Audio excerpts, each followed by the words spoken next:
Hey, Dr. Birchler from Chirohealth Spine and Disc Center. This video is going to be on L5 nerve root, what's called radiculopathy, but you can think of a truly pinched, compressed nerve in the lower back. Specific nerve could be one or both sides, but we're talking in the lower spine here. The nerves that come out of the spinal canal there travel into the legs and the feet.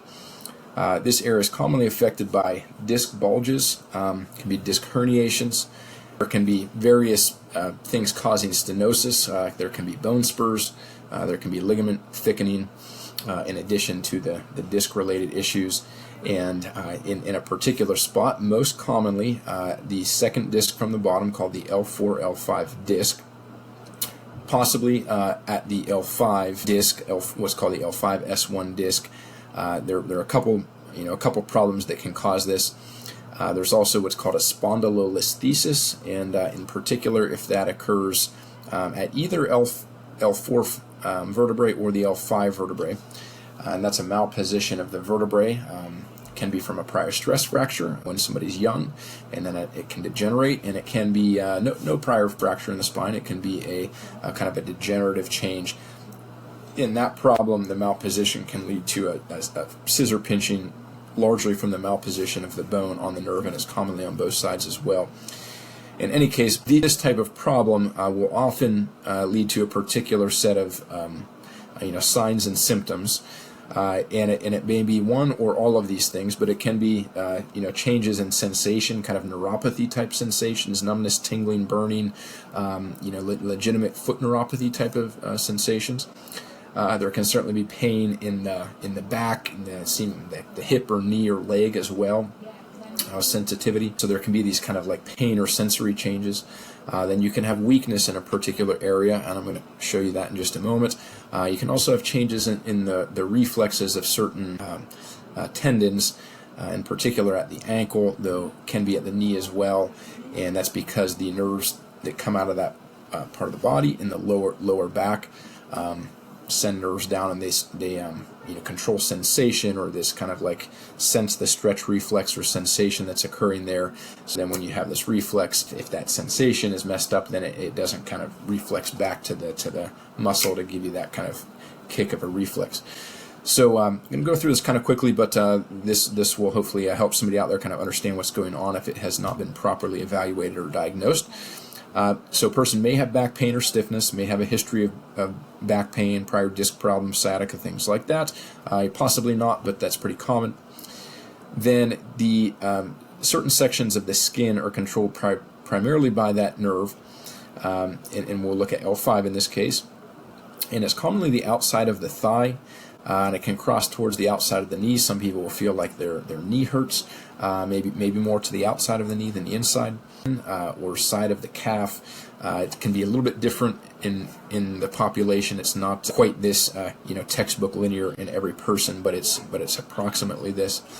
And then this nerve supplies sensation to both the top and bottom part of the foot, and also a section of the skin in the back of the ankle around the Achilles tendon area. You see this yellow part here. And so when somebody feels like their foot goes numb, it might be the top and the bottom, they might feel like they have heel or Achilles tendon pain. We see people that get Charlie horsing or cramping in the calves or shins, or they feel like their toes cramp at night. Those can be signs of that as well. But you could have any or all of those kind of things as sensory changes or muscle cramping kind of changes as well. Now I'm going to show you also a few things of these that are involved with this as well. So the primary muscles, the most specific part of the body that's controlled by this nerve that differentiates from others is the ability of the big toe, on the foot, the big toe to extend upward, and that muscle is called the extensor hallucis longus, abbreviated EHL here. And then we see a lot of times where people might have trouble, kind of, if you imagine this being the foot and the ankle, trying to bring their foot up towards the ceiling or kind of up off the ground.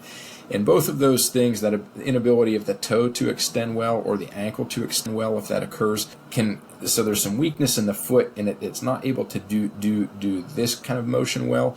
And so somebody may have a tendency to kind kind of trip over their toe, going up steps, walking. Sometimes it like doesn't, their toe can catch, and that can make them, you know, at risk for a fall or going up steps or things like that. And so that's a form of what would be called foot drop, as this mentioned here, but it's weakness, and it's not that the person's out of shape. It's like the nerve is compressed, so the signal's not getting through the nerve to the muscle, and it can cause that type of syndrome. So we check these muscle groups on examination to see, hey, in addition to pain or numbness or neuropathy type of feelings, is there also weakness? Because that can help differentiate it from, say, diabetic neuropathy or something where the sensation is different, more from blood vessel damage, but there might not be any, you know, weakness or things like that because the nerve is not compressed there. And then the last thing here I wanted to go over are the reflexes. Now, if you look at this kind of textbook-ish, this shows a doctor checking the Achilles tendon, and you tap the tendon, and then the calf, the calf muscle should contract, so the foot will kind of straighten out or twitch like that. And commonly with a problem in this L5 nerve in the low back, this reflex will be diminished.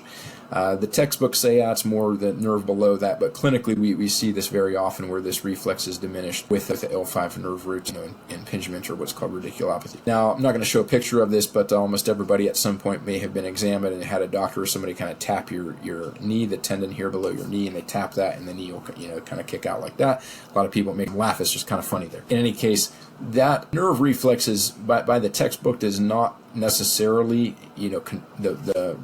the muscle part is not necessarily controlled by that nerve root. Clinically, I see a lot of people with this problem that reflex is diminished, though. And so, sometimes what a person experiences doesn't match up with just what we understand from a textbook, but it's generally regarded that the sensation, or what's called proprioception, like that sense of stretch or things like that in that area, it might be the sensation part of it is diminished. And so it's like the sense isn't there of the stretch, and then the reflex doesn't come out to kick make the muscle contract, even if the nerve that controls the muscle is not being affected there, or it's not that nerve. So for a proper evaluation of these kind of things where there might be foot neuropathy and somebody's having foot drop or weakness or things like that, this is often a physical nerve compression right in the lower back. The imaging that's best for that is certainly MRI, because you can see all kinds of things you can't on X-ray or on CT scan. But these things, when evaluated properly by the doctor, basically tells what's going on. The imaging often confirms and helps to differentiate disc between bone spur, between ligament thickening, and any other possible things that are a little bit out of the ordinary that could be causing that.